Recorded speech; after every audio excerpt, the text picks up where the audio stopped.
आज जो बात मैं आपसे कहने जा रही हूँ, it might sound a little surprising but gold is not a good investment option.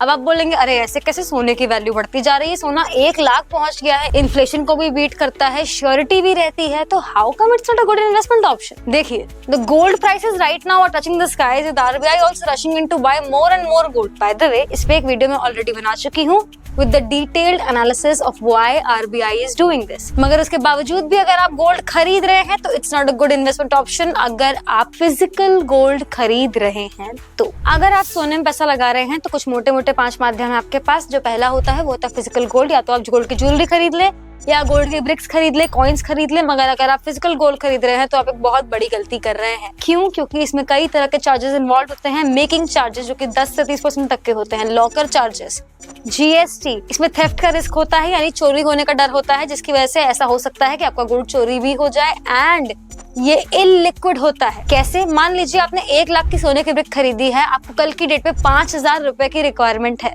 तो इस केस में आप ऐसा नहीं कर सकते कि आप काट के गोल्ड को 5,000 रुपए ले लें। आपको 1 लाख की पूरी ब्रिक बेचनी पड़ेगी, चाहे आपको कितने भी पैसे की रिक्वायरमेंट हो चाहे ना हो। तो अब बात आती है कि आम आदमी अगर सोने में पैसा लगाना चाहे आज की डेट में तो कैसे लगाए, अगर वो ज्वेलरी नहीं खरीद सकता, वो गोल्ड ब्रिक नहीं खरीद सकता, ना वो गोल्ड कॉइन्स खरीद सकता है।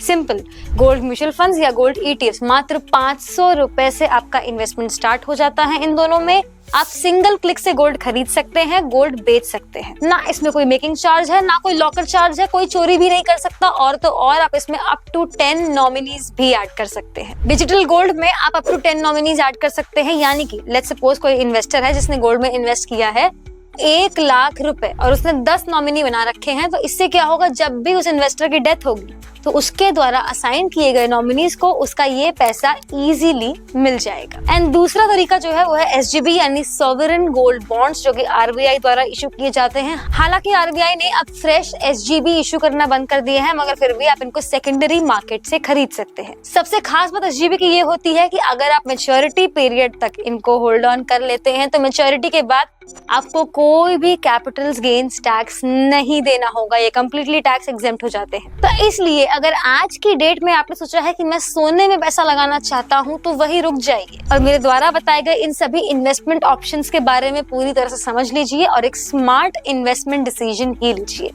कोई भी सवाल हो, drop a comment. Meanwhile follow BFC Capital for more such insightful financial content।